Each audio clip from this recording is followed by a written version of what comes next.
আজকের রেসিপি সেমাইয়ের বরফি। তার জন্য লাগছে কাজু, 2টো এলাচ, আমন্ড, 4 মগজ, গুঁড়ো দুধ আর নেওয়া ছিল কেশর ফ্লেভারের কমপ্ল্যান।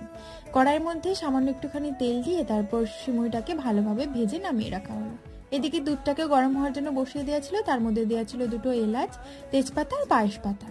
তারপর ওই গুঁড়ো দুধ আর কেশর ফ্লেভারের কমপ্ল্যানটাকে দুধ দিয়ে ভালোভাবে গুলিয়ে রাখা হলো। ভেজে রাখা সিমইটা একটা থালির মধ্যে ছড়িয়ে নিয়ে উপর থেকে কাজু বাদাম, আমন্ড আর 4 মগজ ছড়িয়ে দেওয়া হলো।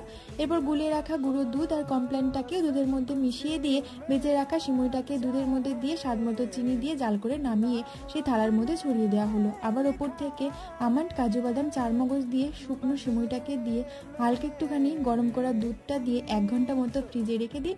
এবার ফ্রিজ থেকে বের করে বরফি শেপে কেটে নিলে তৈরি হয়ে গেল সিমইয়ের বরফি। আজকের রেসিপিটা যদি ভালো লেগে থাকে তাহলে অবশ্যই সেটা আমাকে কমেন্ট করে জানাবেন আর চ্যানেলটিকে সাবস্ক্রাইব করে আমার পাশে থাকবেন।